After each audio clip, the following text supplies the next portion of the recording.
Gente querida, vamos nos colocar de pé para a leitura das Sagradas Escrituras. Bom dia a todos. Evangelho de João, capítulo 8. Evangelho de João, capítulo 8, versículo 45. Todos acharam? João, capítulo 8, verso 45. E parabéns aos que estão fazendo jejum de Copa do Mundo, porque certamente é o jogo que muitos estão assistindo hoje, mais adiante, na hora da prova, não vai fazer diferença nenhuma para a vida. Mas o que você vai ouvir hoje pode marcar a sua vida, a vida da sua família para sempre. Então jamais abra mão dos cultos de adoração a Deus na companhia da igreja de nosso Senhor e Salvador Jesus Cristo, que é a promessa para isso. Onde estiverem 2 ou 3 reunidos no meu nome, ali eu estarei presente. Mas porque eu digo a verdade, não me credes. Quem dentre vós me convence de pecado? Se vos digo a verdade, por que razão não me credes? Quem é de Deus, ouve as palavras de Deus. Por isso não me dais ouvidos, porque não sois de Deus. Vamos orar?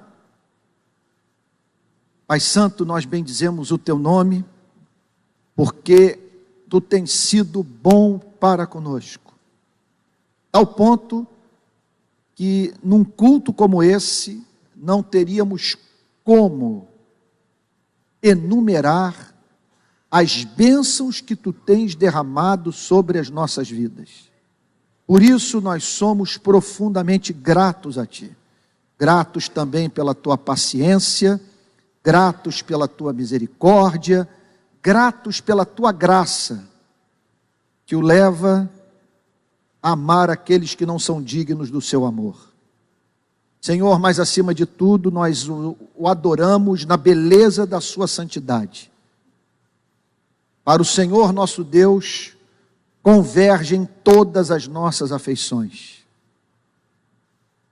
Não há no universo nada mais digno da contemplação do espírito humano do que o Criador único dos céus e da terra. Senhor querido, contudo, nós pecamos contra Ti. Somos uma fábrica de ídolos e de iniquidades. Por isso nós pedimos que o Senhor nos purifique das nossas transgressões e que Tu nos concedas graça para que também nos esqueçamos delas, a fim, Senhor, de que o tempo gasto com a culpa seja investido, Senhor, no serviço ao próximo. Nós rogamos que a partir de agora o Teu Espírito nos auxilie, de maneira que a Tua palavra seja iluminada e um banquete espiritual seja oferecido à Tua igreja. É o que pedimos em nome de Jesus, com perdão dos nossos pecados. Amém. Amém. A igreja pode ficar sentada. Irmãos queridos, para que nós compreendamos esta passagem, é essencial que façamos uma recapitulação dos versos anteriores. Então vamos lá, observem que no versículo 30, o evangelista João descreve a aparente conversão de pessoas. Muitos creram nele. De uma forma surpreendente, o Senhor Jesus não saúda essas pessoas, não abraça essas pessoas, e nem revela celebrar a sua manifestação de fé. O que o Senhor Jesus faz a elas é apresentar os termos do discipulado. O que significa andar com Ele?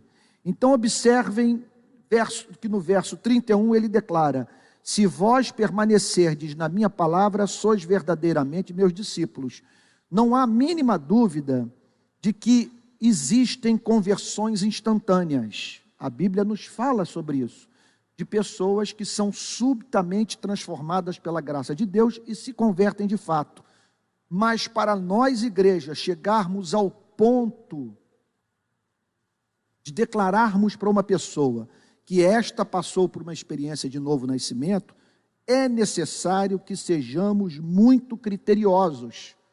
E isto porque a fé é mais do que o levantar de mãos num apelo evangelístico.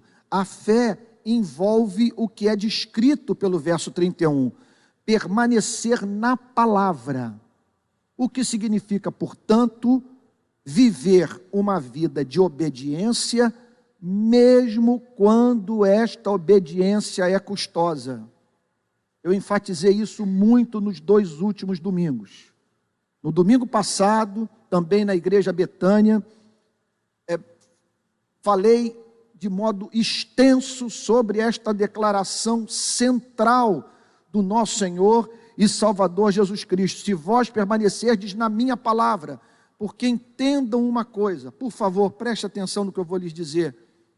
Essa fé, eu insisto em declarar isso, é perigosíssima. Você sabe como tudo começa. A mensagem é proclamada, você é levado a crer em Jesus, procura o batismo, você faz aquela aliança, o pastor derrama água sobre sua cabeça, na presença de todos você diz que é cristão, mas a partir daí você não tem ideia do que essa fé pode fazer com você. Você vai estar seguindo uma pessoa controversa, você vai estar servindo uma pessoa que está na contramão deste mundo, uma pessoa que deliberadamente declarou que o seu reino não é deste planeta, o que significa, portanto, que sua vida vai estar na contramão da história, dos valores, dos costumes, da forma como as pessoas vivem, e você vai se deparar com algumas injustiças que demandarão de você um compromisso firme com o Evangelho, e isso vai expor a sua existência, isso vai fazer com que você corra risco de morte. Por isso que o Senhor Jesus declara, se vós permanecerdes na minha palavra, esse é o maior sinal de que uma pessoa nasceu de novo. Veja só, o sinal não é você levantar as mãos, o sinal não é você vir ao domingo, o sinal não é você dar o dízimo, o sinal não é você usar o jargão evangélico, o sinal é uma vida de obediência, mesmo quando esta obediência é espinhosa. E só assim você será chamado de discípulo, de seguidor de Jesus. Não há salvação fora de uma relação de discipulado com Cristo. Salvação tem como sua principal consequência a decisão racional de imitar Jesus Cristo. Imitar Jesus Cristo num mundo hostil a Jesus Cristo. Verso 32, e conhecereis a verdade vos libertará. Nessa vida de obediência, o discípulo conhece a beleza da verdade. E à medida que conhece a beleza da verdade, prova do seu poder transformador. Essa declaração de Cristo, conforme vimos no domingo passado, causou muita fúria naqueles que ouviam a sua mensagem. É como se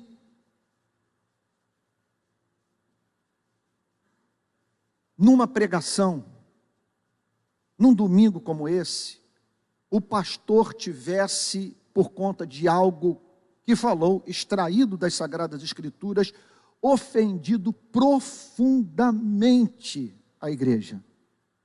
Aquelas pessoas se sentiram assim. Não é possível que ele se dirija a nós dessa maneira. Não é possível que ele nos trate desta forma.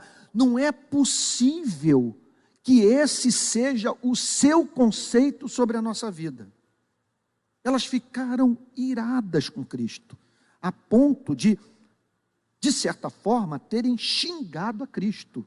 Há uma declaração mais adiante que equivale a um dos palavrões mais pesados do português coloquial do nosso país. Vejam só. Responderam-lhe: somos descendência de Abraão e jamais fomos escravos de alguém. Como dizes tu, sereis livres? Eles ficaram profundamente ofendidos, porque Jesus os considerava escravos. O Senhor Jesus os chamou de escravos. E é claro que aqui não se tratava de uma declaração de natureza política. Ele estava falando de caráter, de valores, de condição espiritual. E eles disseram: mas não é possível que esse seja o conceito, que isso seja verdadeiro com respeito às nossas vidas, porque nós somos da descendência de Abraão. Estão lembrados que no domingo passado eu lhes disse que não há obstinação mais difícil de ser demovida da vida de um ser humano do que a obstinação religiosa. Quando um ser humano se torna um religioso fanático, empedernido, que pratica o mal, julgando que com isso está glorificando a Deus, para cada 100, 99 são incuráveis. Não há situação, condição espiritual mais grave do que essa. Somos da descendência de Abraão. É um insulto que você está dizendo para nós. Observem, portanto, que Jesus avança no diálogo e eles fazem oposição à pregação de Jesus. Não há uma nota de humildade.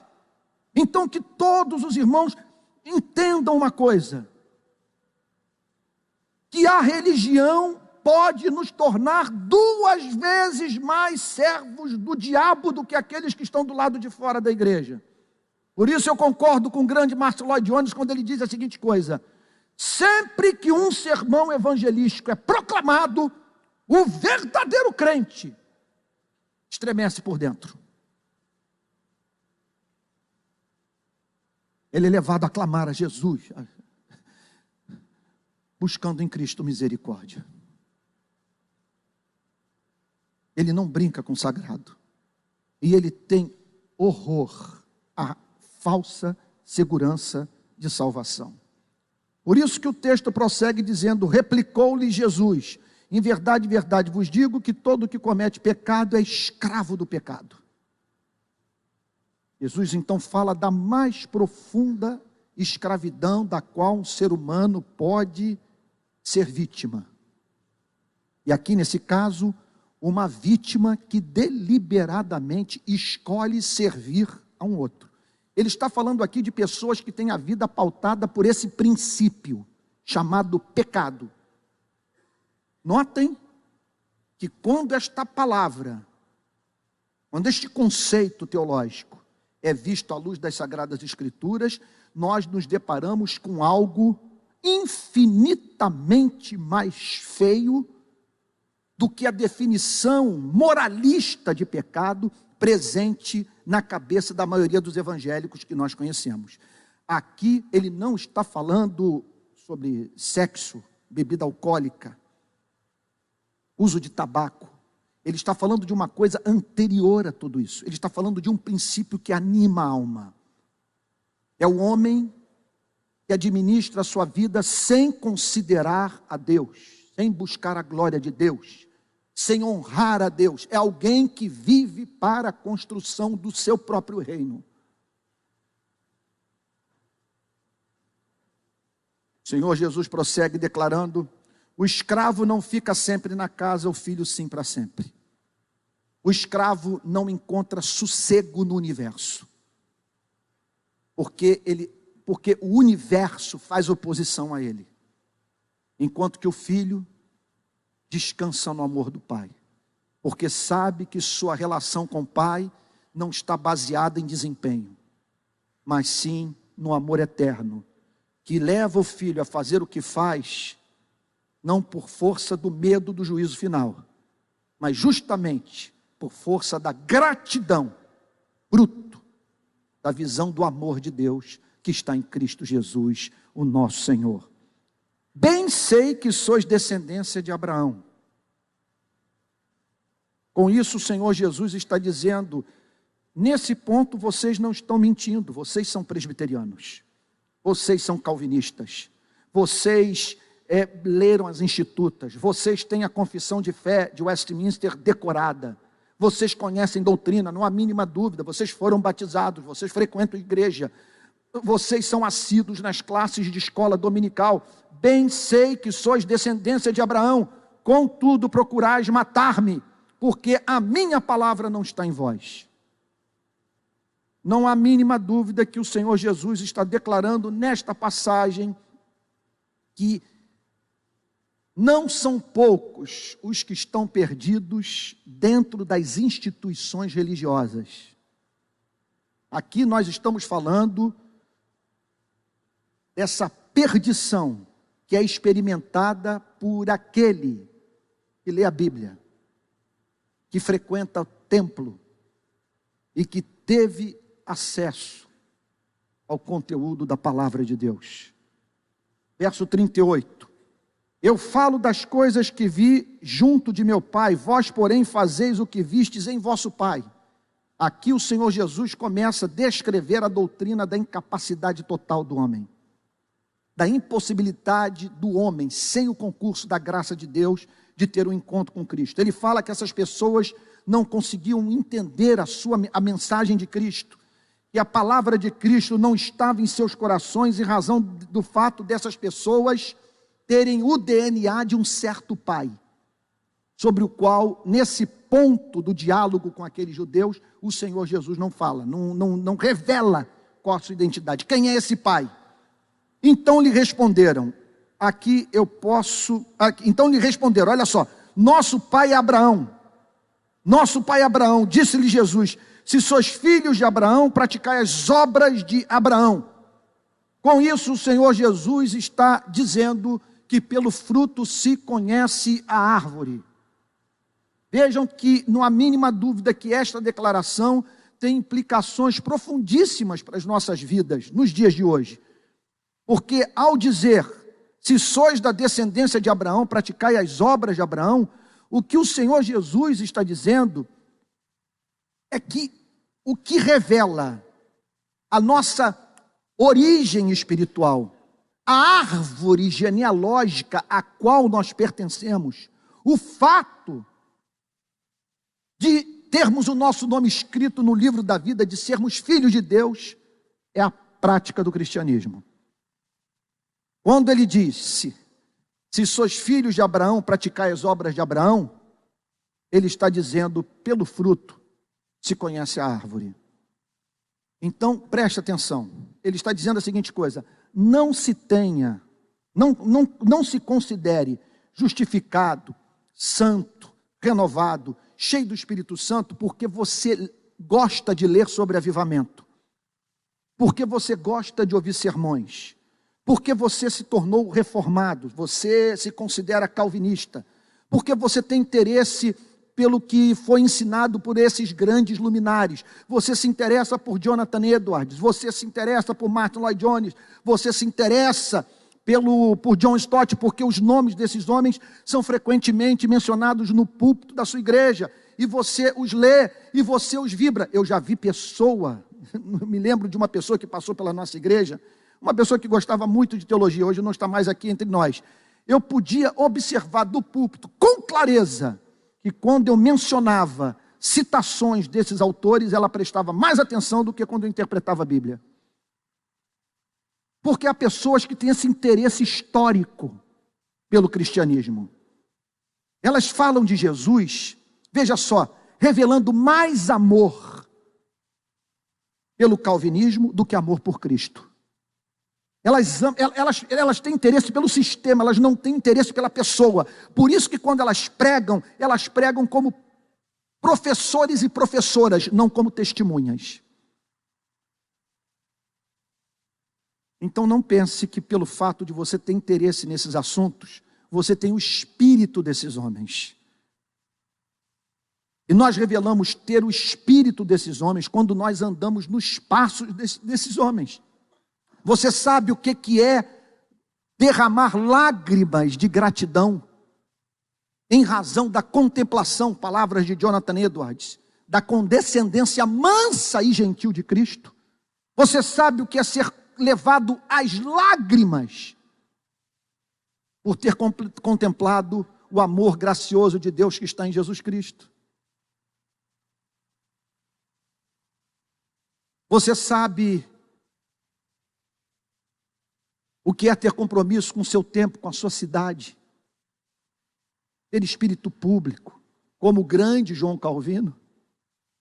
Você sabe o que é passar como Martinho Lutero, longos períodos em oração, a ponto de dizer: eu tenho tanta coisa para fazer durante o meu dia, e não consigo sair de casa sem derramar a minha alma na presença de Deus, sem o buscar de todo o meu coração, sem procurar direção em sua presença para a minha vida. Então o Senhor Jesus está dizendo: vocês estão orgulhosos, sentem-se orgulhosos pelo vínculo de sangue com o patriarca Abraão, mas o verdadeiro Israel não é o Israel que revela consanguinidade com o patriarca Abraão. O verdadeiro Israel é o Israel que tem ligação espiritual com Abraão, que é da descendência espiritual de Abraão, que foi regenerado pelo Espírito da graça que operava em Abraão, que bebe da mesma fonte do patriarca Abraão. Então ele declara: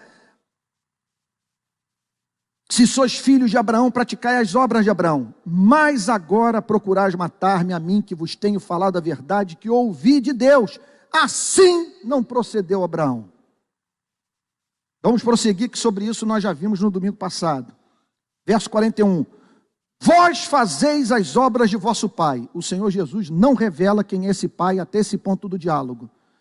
O que o Senhor Jesus está dizendo é que aquelas pessoas estavam trabalhando para um certo pai, serviam a este pai, e isto de uma forma espontânea, pelo fato destas pessoas estarem espiritualmente ligadas a este pai. Ainda ontem estava lá em casa lanchando com a Adriane e com a Alissa, e aí a Adriane falou: olhe para a mão da Alissa, como que a mão da Alissa é parecida com a sua, ela tem a mesma formação do dedo, da unha, como que as mãos de vocês se parecem? Eu todo orgulhoso, e a Alissa parece que não muito feliz, porque ela revela ter mais interesse em ser parecida com a mãe do que com o pai. Mas eu penso que numa coisa ou outra, ela deve ter alguma partezinha de mim ali, que se insinua, que se revela para a minha alegria. E sempre, se você quer deixar o meu coração alegre, diga que ela tem alguma característica minha, nem que seja, sei lá, a ponta do dedo mindinho, me faz sentir muito orgulhoso. Mas o que o Senhor Jesus está dizendo aqui é isso: vocês têm o DNA desse pai. Por isso que vocês fazem as obras desse pai. Disseram-lhe eles: nós não somos bastardos. Aqui eles estão xingando muito provavelmente a Jesus. O que eles estão dizendo é: nós não somos filhos de uma mulher que traiu o seu marido, tal como a sua mãe o fez. Eles não acreditavam que Maria tivesse sido engravidada pelo Espírito Santo, que o nascimento do Senhor Jesus foi virginal. Porque no grego há a junção aqui de duas palavras, de filho e porneia, gneuporneia, filho de prostituição. Pode ser, portanto, essa é a opinião de alguns estudiosos do Novo Testamento, que eles estivessem xingando literalmente o Senhor Jesus. Nós não somos bastardos, temos um pai que é Deus. Observem que eles estão totalmente certos da sua salvação.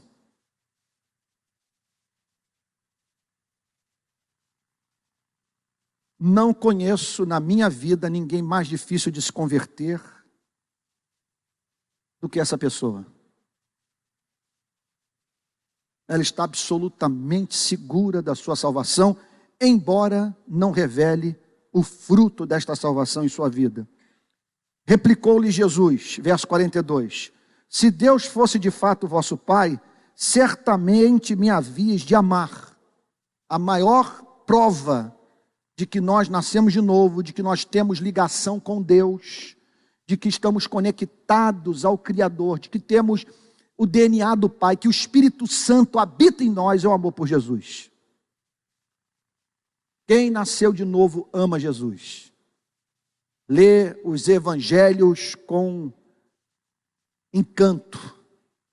perplexidade, por que não dizer espanto? O amor por Jesus é característica sempre presente na vida de um regenerado. Se Deus fosse de fato o vosso Pai, certamente me havias de amar, porque eu vim de Deus e aqui estou, pois não vim de mim mesmo, mas Ele me enviou. Verso 43. Qual a razão por que não compreendeis a minha linguagem? Observem, portanto, quem gosta de teologia, quem gosta de apologética, quem gosta de evangelismo, observe, olha, eu iria até mais longe, quem gosta de filosofia, porque nesta passagem o Senhor Jesus está falando, eu já disse isso para vocês numa outra ocasião, aqui não vai nenhum esnobismo intelectual, é uma palavra com a qual todos estão familiarizados num curso de filosofia qualquer. Epistemologia, ciência do conhecimento. Como conhecer a verdade e como saber que eu conheço a verdade. E o Senhor Jesus está falando aqui sobre epistemologia espiritual. Olha a pergunta: qual a razão por que não compreendeis a minha linguagem? Por que vocês não entendem a minha pregação? Por que vocês não veem excelência no meu Deus? Por que vocês não veem excelência no caminho de redenção proposto pelo Evangelho? Por que a ideia de uma salvação vicária, de uma morte substitutiva, de uma salvação mediante expiação? Por que todo o conceito de conversão? Por que a descrição da obra interna do Espírito Santo, na regeneração, na iluminação, na implantação de fé, na graça que leva o ser humano a se arrepender? Porque nada disso os encanta. Porque vocês não têm interesse por esses temas, e não apenas isso. Por que esta pregação não entra na mente de vocês? Essa que é a questão. Vamos tentar entender uma coisa, gente. Nesse exato momento, e aqui não vai nenhum moralismo, não quero julgar, nem quero dizer que todos que tomaram essa decisão hoje estão sendo movidos por um sentimento de menosprezo a Deus, de trivialização do sagrado. Mas não é fato que hoje pessoas vão ficar o dia diante de um aparelho de televisão assistindo Copa do Mundo? Dedicadas a isso, nenhum problema. E vocês vão me ver aí vendo um jogo ou outro, que eu também gosto de futebol. Mas eu tenho uma alma. Eu vivo um estado de perplexidade com a vida, com o caráter transitório da nossa existência. E com o fato de que eu olho para a humanidade, eu só vejo transgressão. E algo me leva a crer que eu também tenho transgredido a vontade de Deus. Então eu quero perdão, eu quero transcendência, eu quero redenção, eu quero propósito para viver. E eu estou aqui nesta manhã porque eu percebo que eu tenho uma alma.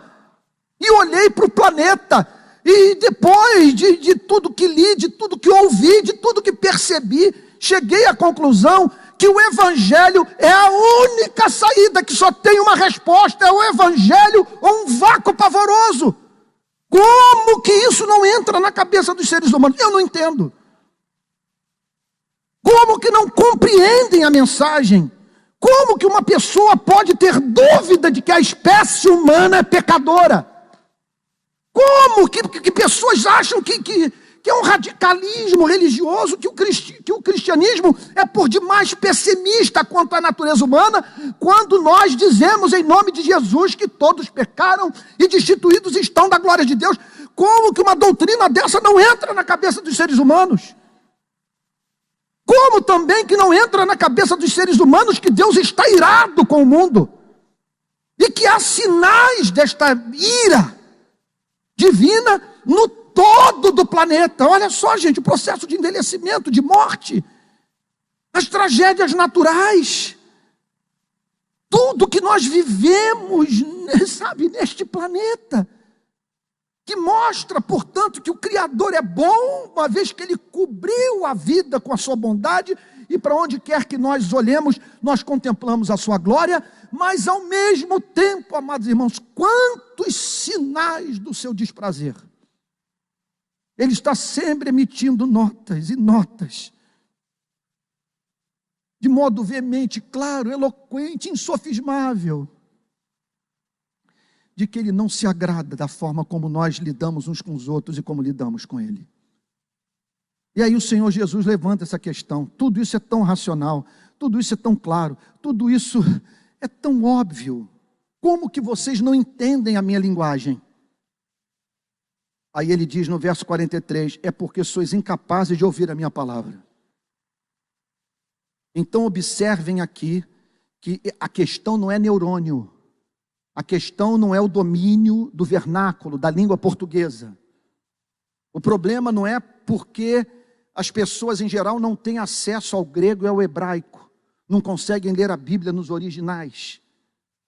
Veja só, ele não está falando aqui que o problema é que não há, assim, na sua vida, aquilo que poderíamos chamar de um background intelectual que o permite, portanto, em razão de alguns pressupostos que a cultura o levou a crer, sabe? E que por isso impedem você de compreender o Evangelho. Ele nega tudo isso.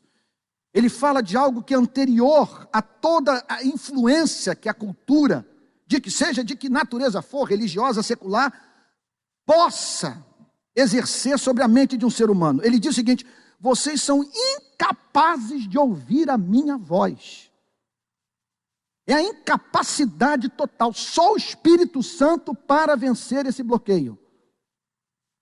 Vocês estão entendendo o ponto? Só o Espírito Santo para vencer. Sois incapazes, ele diz, de ouvir a minha voz. E onde, se é que eu posso dizer, me dirigir nesses termos, uma vez que todos estão espiritualmente mortos dentro e fora da igreja, e morte, portanto, trata-se de alguma coisa absoluta, mas à luz de uma passagem como essa, os mais empedernidos são os que estão mortos dentro da igreja, dentro das instituições religiosas. Os que estão dizendo, nós somos da descendência de Abraão, nós temos um pai que é o próprio Deus, nós fomos circuncidados, nós estudamos a Torá, nós fundamos sinagogas, nós frequentamos o templo, nós guardamos as festas sagradas. E Jesus diz, não há diferença entre vocês e os aborígenes. Não há diferença entre vocês e os tupinambás. Não há diferença entre vocês e os maias, e os astecas, e os incas, e os pigmeus. Vocês são incapazes de entender a minha mensagem. Agora, prestem atenção. Ele está dizendo que aquelas pessoas, embora tivessem capacidade para entender Moisés, não tinham capacidade para entender o Evangelho. O problema delas não era com Moisés, o problema delas era com Jesus Cristo. O problema delas não era com a lei, o problema delas era com o Evangelho. Elas não estavam querendo matar a Moisés, elas estavam querendo matar a Cristo.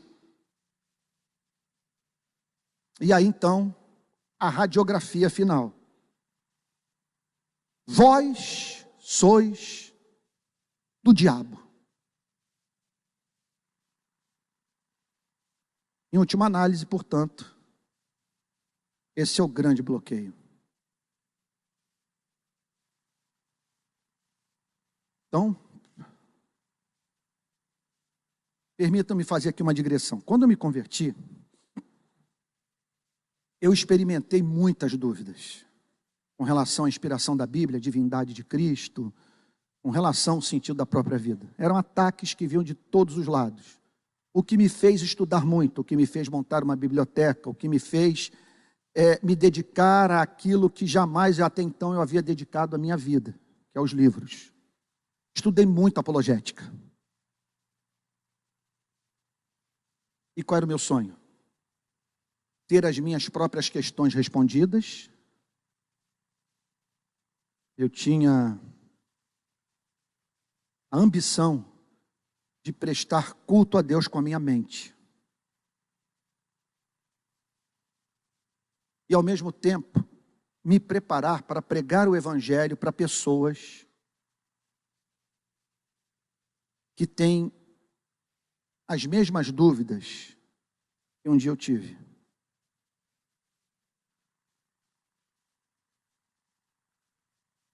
Quando eu olho para essa passagem e penso naquele meu esforço apologético, naquela dedicação aos clássicos para tentar tornar a fé razoável para os que não conhecem a Cristo, eu vejo esse trabalho como um trabalho assim de quem está fazendo o que lhe cabe ser feito, apresentando os motivos do amor, apontando para o quadro e ajudando o que não conhece a Cristo a ver a beleza do que foi revelado, mas enquanto ao mesmo tempo eu, em gemidos inexprimíveis, peço a Deus que abra o entendimento daquele que está me ouvindo, porque se esse bloqueio espiritual não for removido, por mais eficiente que seja a nossa apologética, ninguém se converterá por meio da nossa argumentação racional, pois o problema é de natureza espiritual. É o diabo que faz, segundo Jesus Cristo, segundo o Evangelho ensina, e eu creio no Evangelho, que faz com que a mente humana funcione de uma determinada maneira. Ninguém deixou isso mais claro para mim do que o grande Martin Lloyd Jones nas exposições sobre Efésios capítulo 4. Quando ele fala sobre a diferença entre a mente e o espírito da mente. Você tem a mente, mas tem o que anima a mente. O que faz a mente funcionar de uma determinada forma. Aquilo que poderíamos chamar de fator predisponente para o funcionamento da mente. Nós observamos isso em partida de futebol. Se eu vou ao Maracanã assistir um jogo do meu Botafogo, em razão da minha preferência futebolística, haverá uma tendência da minha mente trabalhar em favor do Botafogo. Penso que vocês experimentam isso em outras áreas da vida e que muitos se identificam comigo nesse ponto. Ora, como explicar o fenômeno de um juiz apitar uma falta numa partida de futebol e as torcidas terem pontos de vista diametralmente opostos sobre a decisão do juiz, sendo que é um fenômeno. Todos os da torcida do Fluminense pensam de uma mesma forma, e todos os da torcida do Flamengo pensam também de um mesmo modo. Vocês estão entendendo o ponto? Não é que você tenha 50% de torcedores do Fluminense discordando da outra metade. O mesmo na torcida do Flamengo, a divisão é outra, é entre os torcedores do Flamengo e os torcedores do Fluminense. Me perdoem pela ilustração tão paupérrima, não sou muito bom de ilustrações no púlpito, mas eu peço a Deus que, quem sabe, numa ilustração simples como essa, você tenha entendido o ponto. O que esse texto está dizendo é que tem gente que torce para o diabo. A cabeça funciona a partir desse princípio espiritual. A mente é movida ao interesse próprio, a negar a realidade da culpa, do pecado, do juízo final, a tentar domesticar a Deus, a fazer com que a Bíblia se converta aos interesses humanos. Então aqui está o Senhor Jesus dizendo, olha que declaração duríssima, vós sois do diabo, que é o vosso pai, e quereis satisfazer-lhes os desejos. Agora prestem atenção, por favor, gente, isso é muito sério, muito sério. Nós vemos a igreja muito preocupada com o tema da ideologia de gênero, a igreja preocupada com o avanço, sabe, do homossexualismo, cristãos falando também sobre aquilo que eles consideram transgressões morais de um mundo que jaz no maligno. Mas o que me impressiona nesta passagem é a atividade demoníaca. Veja só, não ter como objetivo transformar o homem em homossexual, em travesti.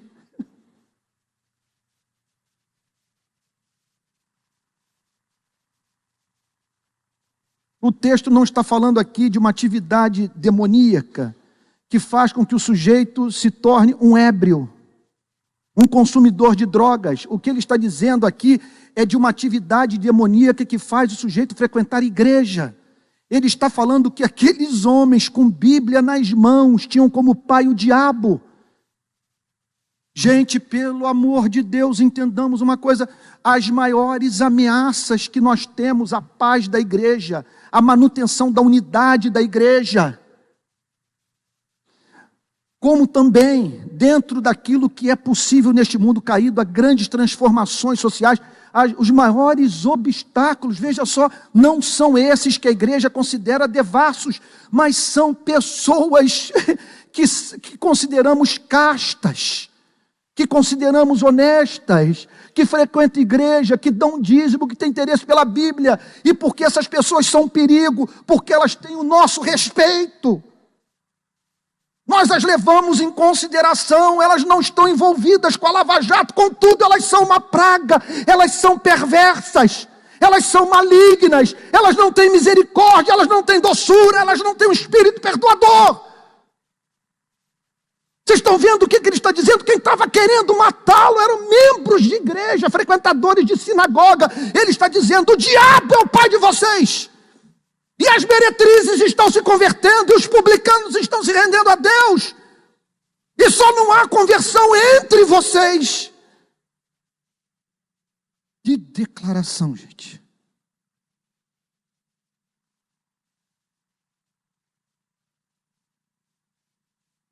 Vós sois do diabo. O que está dizendo, portanto, que não há instituição religiosa que não tenha esses representantes do inferno. E nesse ponto, gente, tomem cuidado com isso aqui. Essas paredes não impedem a presença do mundo aqui dentro. Eu penso que se esse culto fosse no shopping da Barra, talvez nós estivéssemos assim, um pouco mais atentos para uma coisa como essa. A igreja está se reunindo no shopping da Barra. Então, veja só, não há nada naquele shopping que a proteja. E o que significa ser igreja num culto, num espaço qualquer do shopping da Barra? Significa os cristãos estarem reunidos num lugar, e ali está a igreja. Homens e mulheres de carne e osso. É alguma coisa que você encontra ali, mas que não está ali. Sinceramente, gente, de certa forma, eu vejo esses encontros aqui como um encontro num shopping center. O que é a igreja? A igreja é uma coisa que está aqui. Mas não é a igreja presbiteriana da Barra. Isso aqui não nos protege, o mundo entra. E quando o apelo é feito, a própria mensagem da igreja atrai para o seu seio pessoas que não vão se converter nunca.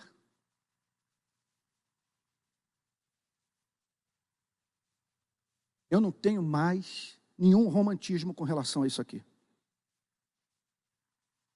O que é a igreja? Para mim, são pessoas que estão aqui. Não saberia dizer quantas. Gostaria de ter certeza que todos os que estão aqui nasceram de novo. Não estão querendo matar Jesus Cristo. E não são daquele tipo que o apóstolo Paulo chama, justo que não é bom. Eu acredito na igreja. Amo a igreja. E toda a minha família, meus filhos, minha mulher e eu, estamos em comunhão com o corpo de Cristo. E não me imagino privando a mim mesmo, a minha família, da comunhão com os meus irmãos na fé. Agora, isso aqui, essa instituição,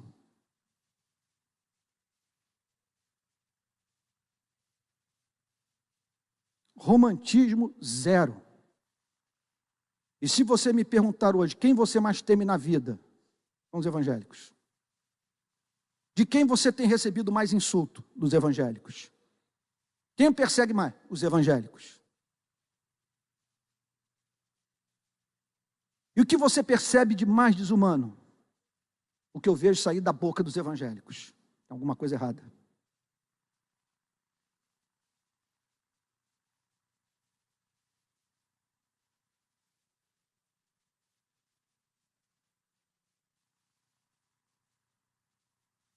Como diz Martin Lloyd Jones, sempre foi, na história do cristianismo, a igreja ter como seus mais severos adversários os seus próprios membros.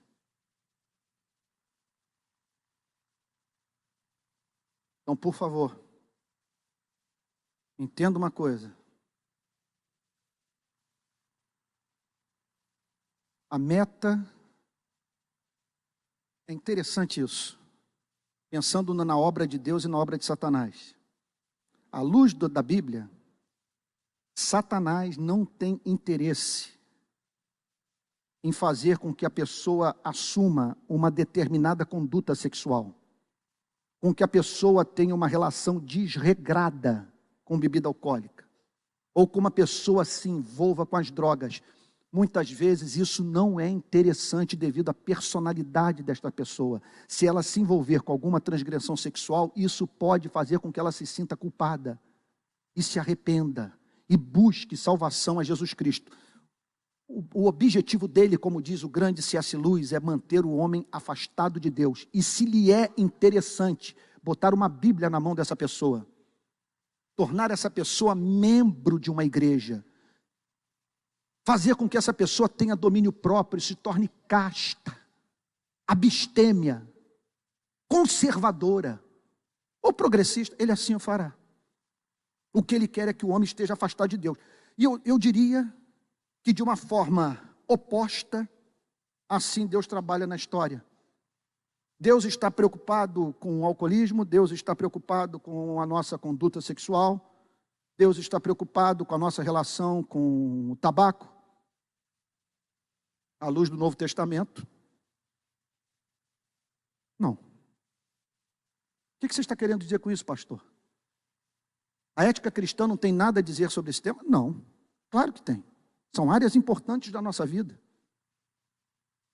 Contudo, uma pessoa pode ser abstêmia e não amar a Deus. Uma pessoa pode ser casta e ser perversa. Uma pessoa pode não usar cigarro porque tem cérebro e, ao mesmo tempo, infernizar a vida dos seus filhos e do seu cônjuge. Entenda uma coisa, não sejamos, veja só, não sejamos ingênuos. Quem tiver que causar grande estrago no reino de Deus, será alguém cujo comportamento não nos seja alarmante. Vocês acham que um devasso representa uma ameaça para a igreja presbiteriana da Barra? Um tarado? Alguém de uma vida completamente dissoluta? Se alguém tiver que destruir esta igreja, será uma pessoa cuja reputação seja estimada por nós. Olhem para os fariseus. O fariseu podia subir ao templo, olhar para o publicano e dizer: não sou como este publicano. Jejuo toda segunda e toda quinta-feira. Dou o dízimo até do que brota no meu jardim. Guardo todas as festas sagradas e fui circuncidado. Contudo, tramava a morte do Senhor Jesus. Só tenho um apelo a fazer a vocês. É o apelo que eu faço a mim. Tomem cuidado, porque este mundo aqui, eu falo isso de experiência própria. Eu não nasci em lar evangélico. Até os meus 20 anos eu tinha um tipo de tentação.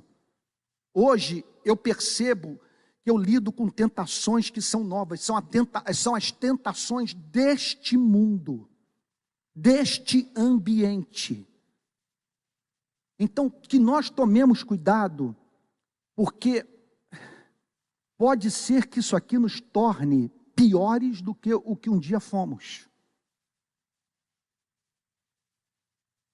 As palavras do pastor de Brasília, da Igreja Presbiteriana do Planalto. Ele, numa conversa comigo, me contou que disse para um membro da sua igreja. Ele falou: amigo, o que houve com você? O que você fez dos congressos, dos retiros, das pregações que você ouviu? Quando você chegou nessa igreja, você era melhor do que o que é hoje.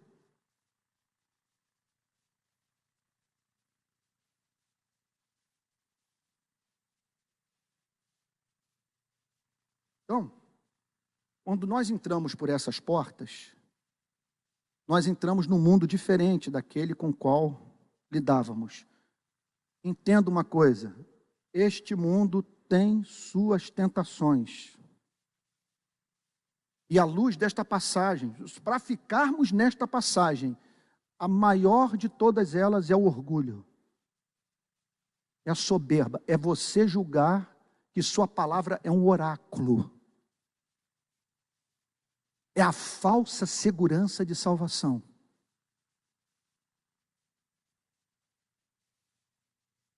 Por que eu estou trazendo uma mensagem como essa para vocês? Em primeiro lugar, entenda uma coisa, o texto me permite. Semana passada eu saí do púlpito da igreja Betânia pensando, não sei o que vai ser da minha relação com essa igreja. Se vocês pegarem a gravação, vocês verão que talvez no domingo passado eu não tenha sido diferente da forma franca com que eu prego com vocês, talvez até mais. O texto me permite tratar desse tema. Segundo lugar, com 36 anos,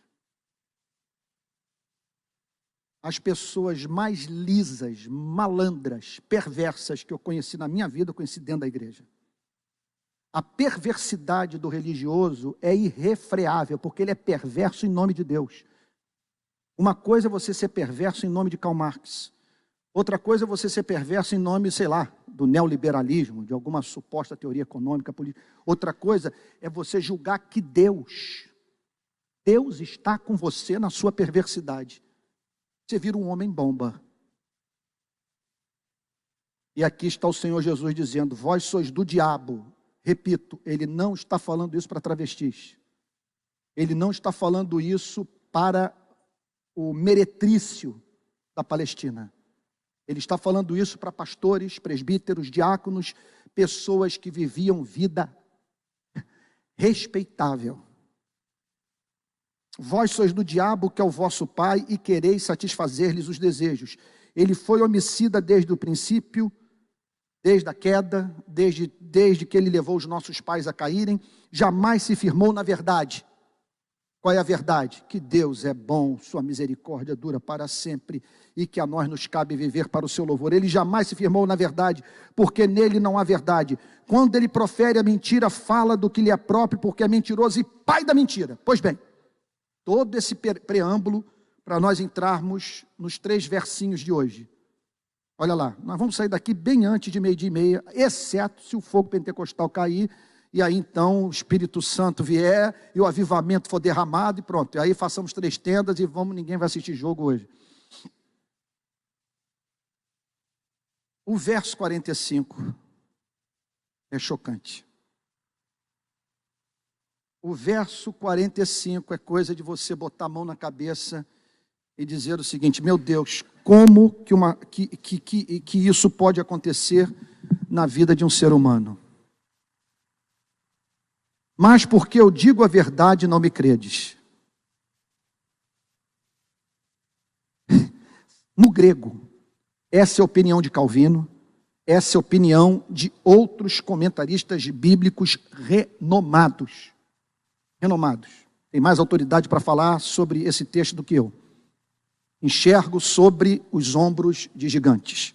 Tenho contado com a ajuda desses homens para oferecer algo honesto para a nossa igreja, quando aqui tenho a honra de expor a palavra de Deus.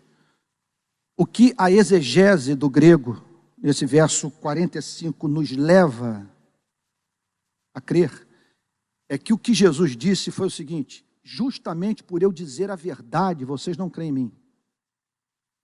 Vocês não acreditam em mim porque eu estou dizendo a verdade. Se eu falasse a mentira, vocês acreditariam. Vocês estão entendendo?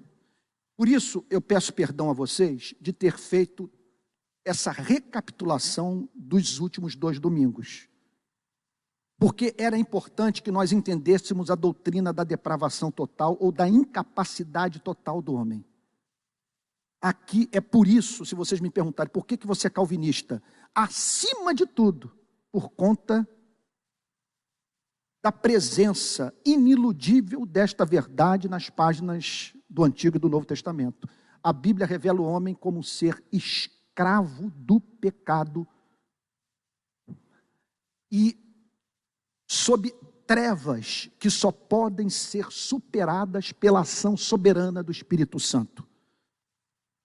No verso 44, o Senhor Jesus, ou melhor, no verso 44 mesmo, o Senhor Jesus declara que aqueles homens pertenciam ao diabo.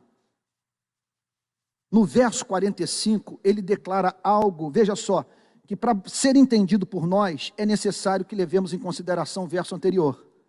Porque eu digo a verdade, vocês não creem em mim. Porque é o seguinte, a mente de vocês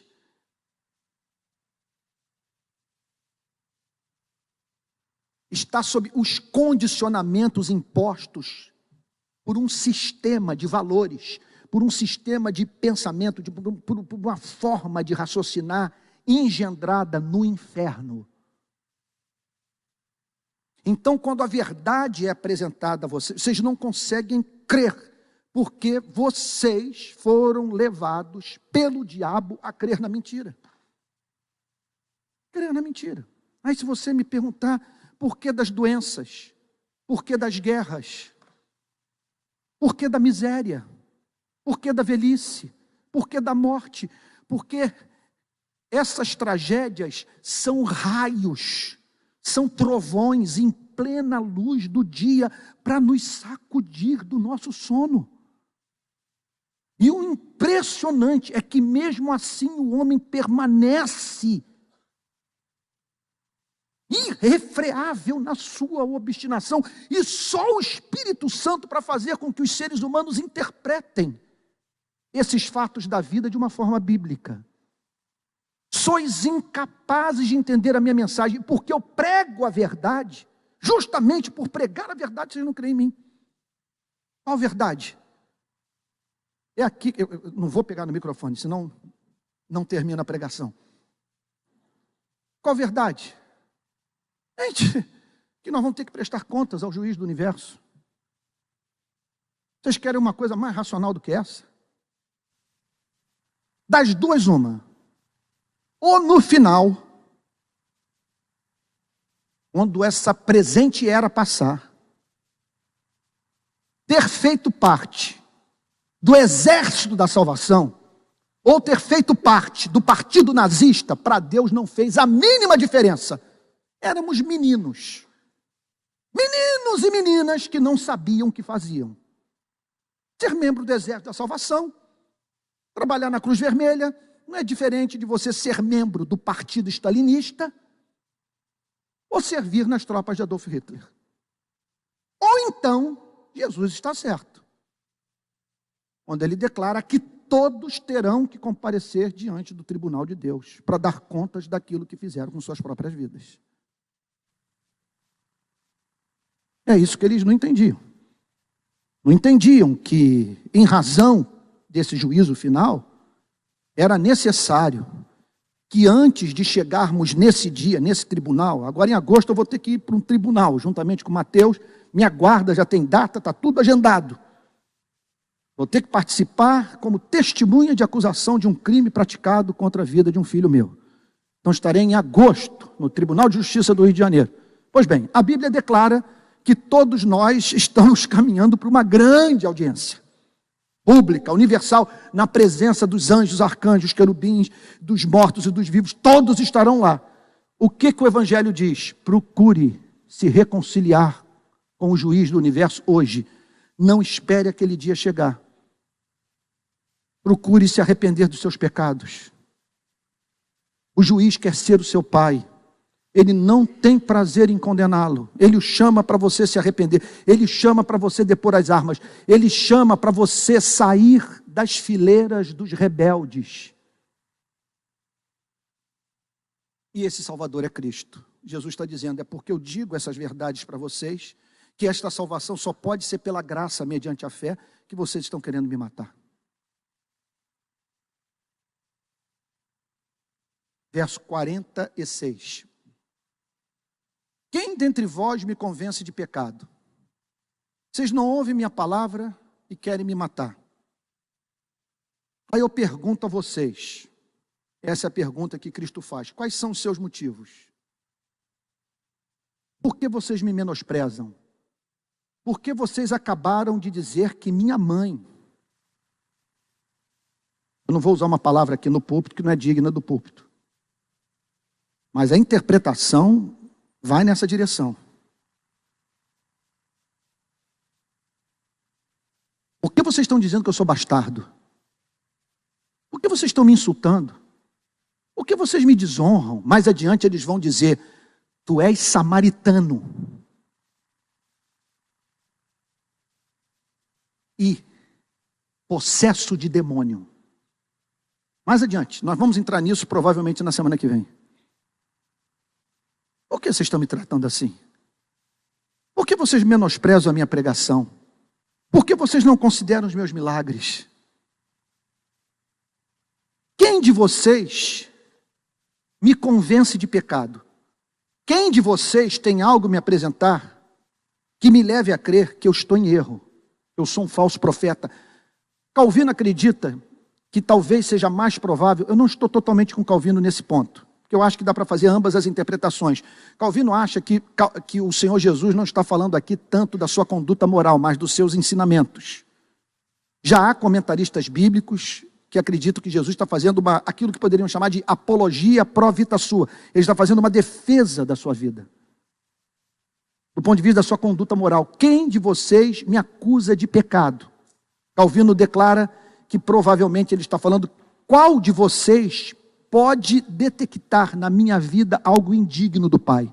Erro, heresia na minha mensagem. Eu penso que dá para nós ficarmos com as duas coisas.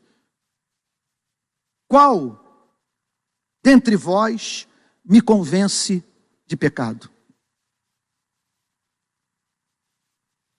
Com isso, o Senhor Jesus está dizendo que o principal motivo que nós temos para ouvir a sua mensagem é a sua excelência. Se você me perguntar, por exemplo: Antônio, o que mais te encanta em Cristo? Entre o muito... é difícil você apresentar uma única resposta. Mas me encanta a simetria de caráter. Quando eu vejo, por exemplo, os evangélicos nas redes sociais condenando o aborto, eles são muito veementes quando o tema é aborto. Eles apresentam vídeos da criança sendo tirada do útero de sua mãe. Eles ficaram revoltados com as decisões que houve na Argentina, me parece que no outro país, também recentemente, eu acho que na Europa, não me lembro qual, que o aborto foi liberado, e eles vão para as redes sociais e demonstram uma fúria profética.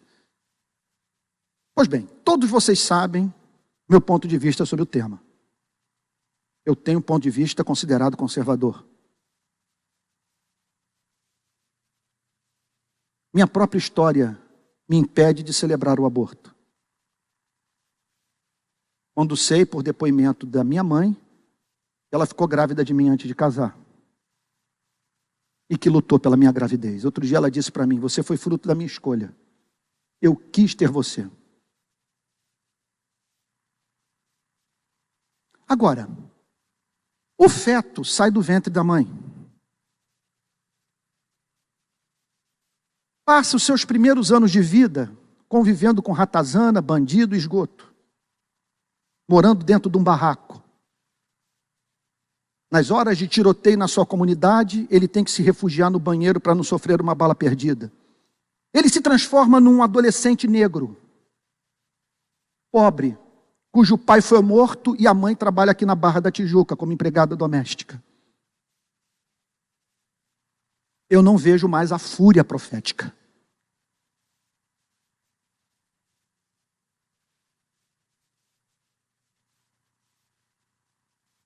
Não há como você comparar, estou entrando num terreno agora dos mais difíceis, a dignidade do feto com a dignidade de uma criança de 14 anos de idade.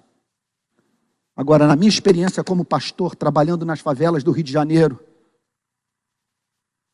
uma coisa é você perder uma gravidez. Outra coisa é você olhar para o porta-retrato no seu barraco para um filho cuja cabeça foi explodida por uma bala vermelha, por uma bala perdida. É essa falta de simetria que me leva à loucura. Por quê?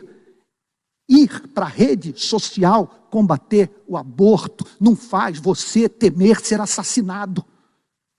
Ir para a rua combater a barbárie faz você viver apavorado e carecer de coragem para exercer sua fé em Jesus Cristo. É essa seletividade que me faz dizer: sois do diabo. Porque a igreja não é composta por covardes, por maricas. É muito fácil esse discurso ir para as redes sociais e falar da moça que foi estuprada e dizer que ela tem que manter a gravidez, ou de uma mulher que tem um anencéfalo e você dizer que ela tem que levar até o fim a gravidez, sem você mover uma palha para cuidar do menino.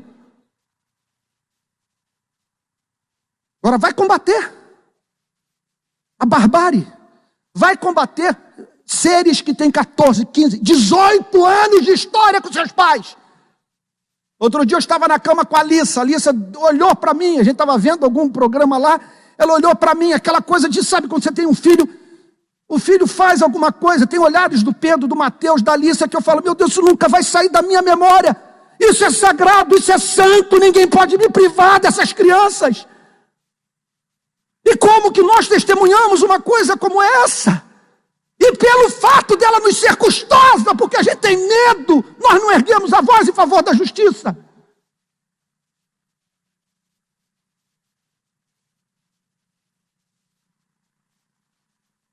Quem dentre vós me convence de pecado? E não podiam, porque havia simetria na conduta de Cristo.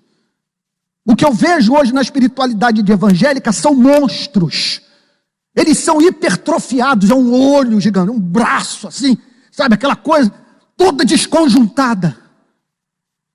Você não vê um homem completo, você não vê um homem integral. Você não vê uma pessoa preocupada com ética privada e que tem espírito público. Você não vê uma pessoa que, ao mesmo tempo que luta pela santidade do embrião, do feto, luta também pelo respeito à santidade do menino morador de favela. Quem me convence de pecado? Por que eu sou cristão? Porque em todos os seres humanos eu vejo deformidade. Todos. Todos eu vejo hipocrisia. Todos eu... Você se aproxima e você diz: de perto ele é louco. Só dá para conviver de longe, mas se for conviver, e o mesmo se aplica a mim. Mas Jesus não, é o lírio dos vales, é a estrela da manhã. É o Filho de Deus, é o Cordeiro. Quem dentre vós me convence de pecado? Quem dentre vocês encontrou na minha mensagem, na minha conduta, alguma coisa que dê motivo de vocês quererem me matar? É isso que ele está dizendo. E observem que não há espaço aqui para uma pregação efeminada.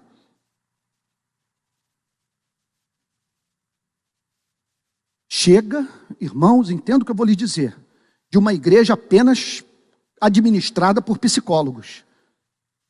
E isso aqui, num eterno sanatório, um eterno hospital, com pessoas, então, sabe, fazendo as suas análises e cuidando de si mesmas e dos seus problemas eternamente. Tem que haver, eu entendo isso, eu também tenho meus problemas, todos nós temos. Todos nós precisamos ser ouvidos, precisamos ser curados na alma, mas pelo amor de Deus, tem que ter espaço aqui para alguém com uma voz máscula dizer: tomem vergonha na cara, ajam como homens, porque clamas a mim, diga ao povo que marche, atravesse esse rio, não seja frouxo, coloque sua armadura completa, não te mandei eu? Ser forte, ser corajoso, não temas, nem te espantes, porque o Senhor teu Deus é contigo por onde quer que andares. Então aqui ele vai direto ao ponto, e é claro, ficaram escandalizados. Não saí de casa para ouvir isso. Me recuso a voltar no domingo que vem à igreja. Na verdade é o seguinte, eu estava falando domingo passado com o pastor Theo, quando eu terminei essa exposição bíblica na Betânia. Eu falei: Theo, eles têm seus problemas lá. Se nós não tratarmos dessas questões na porta de entrada da igreja, a igreja vira um balaio de gato, uma gaiola das loucas. Você abre essa porta e vai recebendo todo mundo, vai recebendo todo mundo. Seu mínimo critério. Quem vai pagar o preço lá na frente? Todos, mas a começar o pastor, que vai ter que ser ministro de uma igreja de falsos convertidos. Se vocês querem um inferno na terra, é um homem pastoreando uma igreja composta por pessoas que não nasceram de novo. Por isso que nós vemos Jesus aqui, quase que dizendo o seguinte: olha, eu não quero que vocês me sigam. Porque creram nele. E ele não celebra, não bate palma, não diz excelente. Diz o seguinte: creram? Se minha palavra permanecer em vocês, vocês são meus discípulos. Caso contrário, é melhor que vocês permaneçam onde se encontram. Não tentem usar a instituição religiosa para alcançarem, através da religião, o que vocês não têm peito para fazer do lado de fora.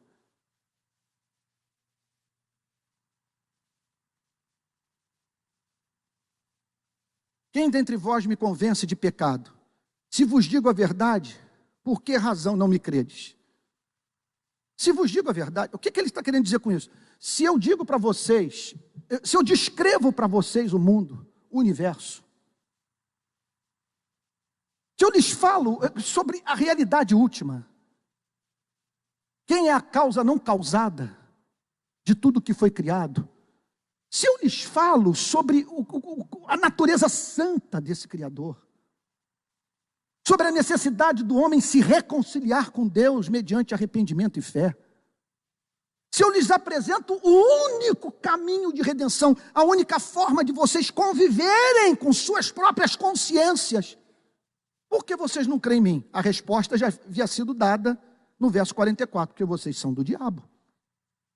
Vocês estão impossibilitados de crer, porque o princípio que move a vida de vocês é o interesse próprio.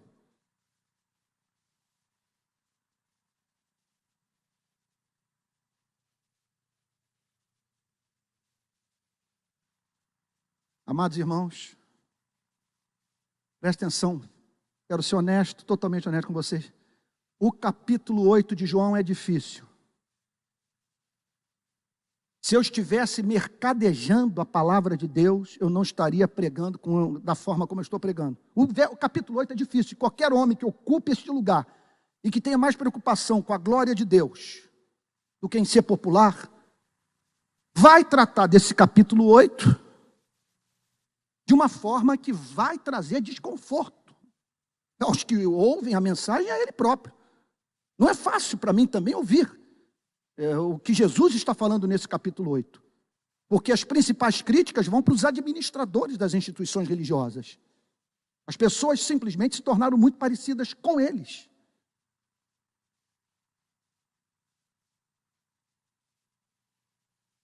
Se vos digo a verdade, por que razão não me credes? E agora o Senhor Jesus fala de um outro modo. É a mesma verdade, só que apresentada de um modo mais positivo. Aqui eu termino. No verso 44, ele diz o seguinte: o diabo os impede de crer. No verso 47, ele diz uma outra coisa. Quem é de Deus, ouve as palavras de Deus. Por isso não me dais ouvidos, porque não sois de Deus. Acabou.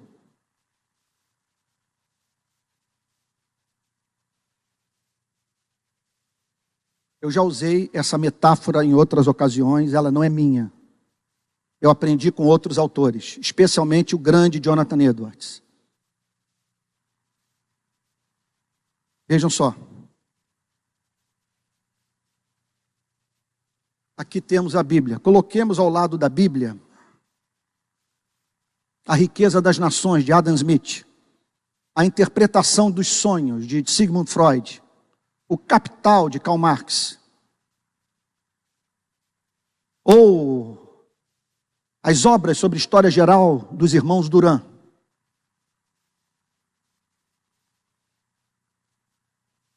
Eu insisto que os approaches são totalmente diferentes. Para você estudar antropologia, biologia, psicanálise, ciência política, história geral, basta você ter cérebro. Esse livro é de uma natureza completamente diferente.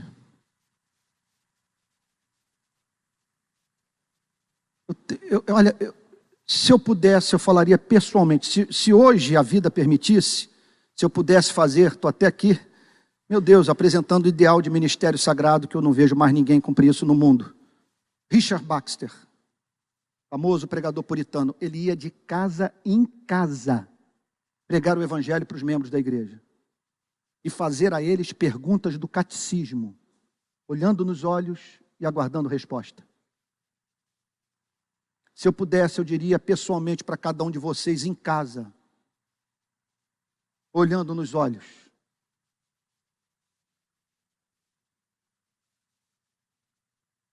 É impossível tirar proveito desse livro, amar esse livro, ser transformado por esse livro, se você não tiver afinidade com esse livro. É isso que Jesus está dizendo. Quem é de Deus identifica excelência na mensagem de Cristo. Quem é de Deus percebe que a mensagem de Cristo veio de Deus, porque tem afinidade. Vocês estão vendo então, portanto, como que a doutrina é clara. E por isso que eu celebro o calvinismo. Porque é sobre isso que Calvino fala o tempo inteiro. Aqui está o luteranismo também inteiro. O que Lutero dizia? A vontade humana é como um cavalo. Dependendo do cavaleiro, veja só, dependendo de quem esteja cavalgando sobre esta vontade, a vontade vai numa direção ou outra. Se o cavaleiro é o Espírito Santo, essa vontade vai numa direção. Se é o diabo, vai em outra direção. É isso que Jesus está dizendo. Se a pessoa está sob o efeito da atividade satânica, há uma barreira, porque ela só pensa em termos de interesse próprio. Ela nunca vai ler a verdade contra ela. Ela não tem afinidade. O mundo do amor, o mundo da graça, do louvor, da adoração, não a comove. Esse que é o ponto, gente.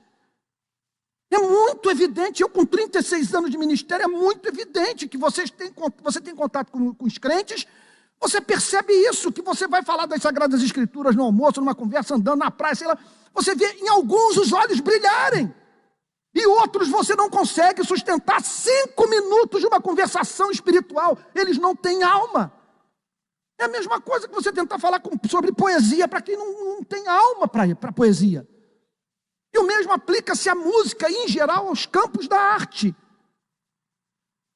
E o que o Jesus está dizendo é o seguinte: quem é de Deus percebe que o Evangelho é a expressão pura do caráter e da vontade de Deus. Quem é de Deus ouve as palavras de Deus. E por isso não me dais ouvidos, porque não sois de Deus, sois de um outro. O que é ser de Deus? Não é você dizer que Deus existe, que você foi criado por Deus.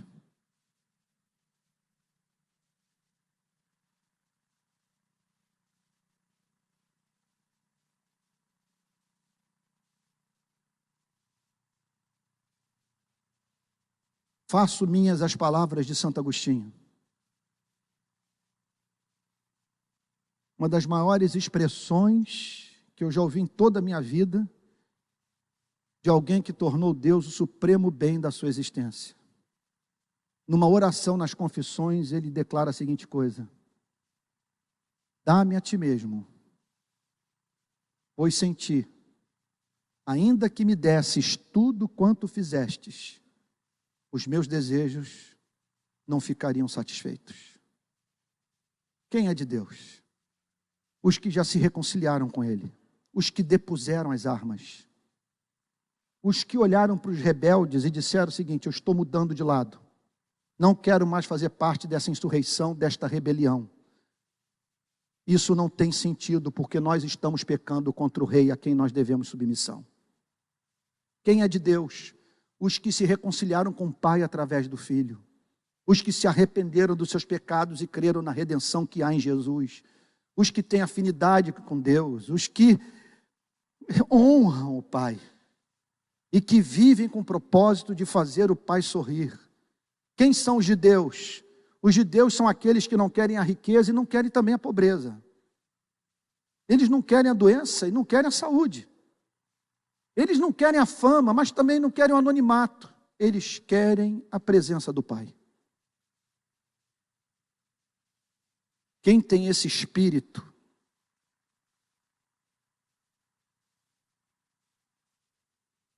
de excelência nesse livro? Há uma história que Martin Lloyd Jones repete nas suas pregações e me parece que é uma história que impressionou muito a ele. William Wilberforce e um político inglês chamado William Pitt, muito famoso na história da Inglaterra. E o William Wilberforce havia convidado William Pitt para participar de um culto, cujo pregador é um desses nomes conhecidos da história do protestantismo. Eu já li essa história várias vezes, mas talvez pelo cansaço da semana, eu não estou me lembrando do nome desse pregador, de quem pregou naquele culto. E o pregador pregando como jamais havia pregado na sua vida. E o Wilberforce querendo levar aquele político famoso a Cristo. Martin Lloyd Jones conta que durante a pregação, ele só pensava, meu Deus, o que esse homem está pensando? O que ele terá a dizer sobre o que o pregador está proclamando? Sai o Wilberforce, comovido da igreja até a medula, na companhia de William Pitt. O Wilberforce falando da glória do Evangelho, da majestade de tudo aquilo que ele havia ouvido naquele culto. Ao que ele vira-se para William Pitt, que segundo os historiadores, tinha mais cérebro do que o Wilberforce. Era uma pessoa mais preparada intelectualmente. E o Wilberforce vira-se para William Pitt e pergunta, e aí, o que você achou? Ao que o William Pitt teria respondido, eu não tenho a mínima ideia do que sobre esse homem falou.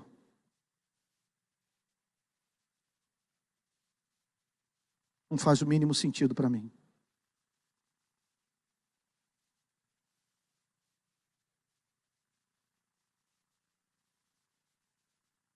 Tem que haver, você tem que ter alma. Tem que haver, está me escapando a palavra. Tem que haver afinidade. Você tem que ter coração. Você tem que entender o mundo do amor, o mundo da adoração, o mundo das ações de graças. Você tem que nascer de novo. E quantos aqui nasceram de novo? Será que eu estou pregando para uma igreja de convertidos? Será que eu estou pregando para uma igreja que treme quando ouve a palavra de Deus? Ou será que a igreja está precisando ouvir um outro homem? Foram muitos anos ouvindo o mesmo pregador. Quem sabe, se ouvirem uma outra pessoa, nós tenhamos aqui pessoas que vão se despertar do seu sono. Amamos a Jesus, somos santos, estamos tirando proveito das exposições que são feitas aqui nesta igreja. O que dizer sobre o seu casamento, sobre sua família, sobre a forma como você trata a sua mulher e os seus filhos?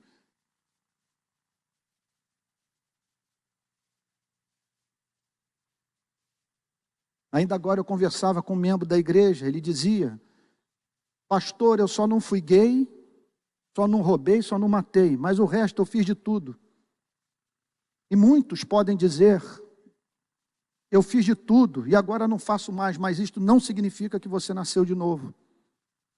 Porque o cristianismo é mais do que você deixar de fazer. O cristianismo é a prática da verdade.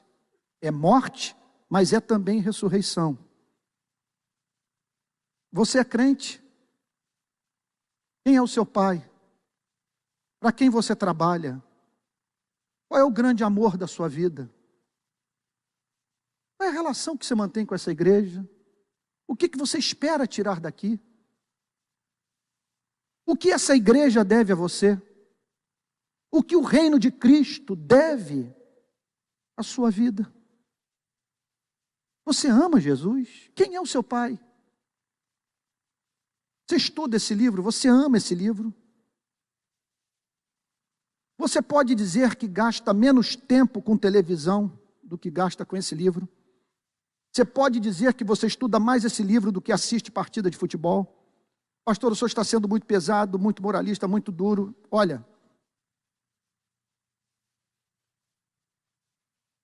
se é verdade que o Criador é real, que enviou o seu único filho para nos salvar e que a gente dura pouco e que a nossa vida é incerta, eu tenho que gastar tempo com esse livro, que é a única consolação que eu tenho em vida.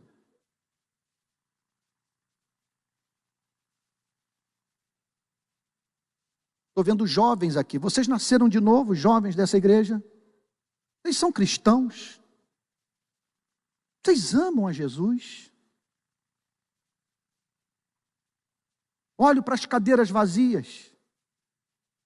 Quantas cadeiras vazias ainda nessa manhã? Você tem levado pessoas a Cristo? Tem gente se convertendo através de você? Você tem compartilhado o evangelho com os perdidos?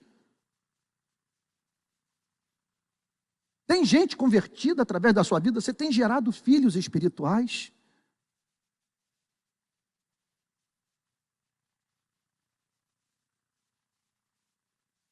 O que é a igreja?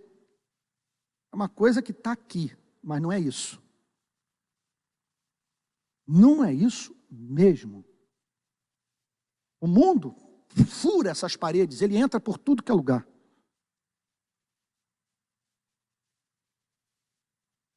E o que nós precisamos?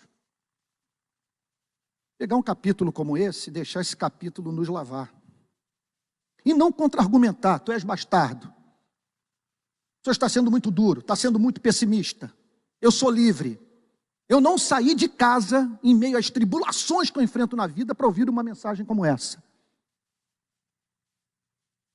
E observem o Senhor Jesus, firme, não pede perdão a ninguém.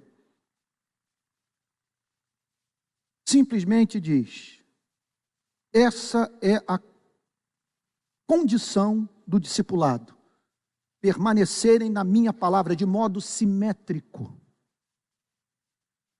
mesmo quando isto é custoso, nas horas de maior prova, porque eu quero uma igreja que seja o oposto dessas instituições religiosas que querem me matar.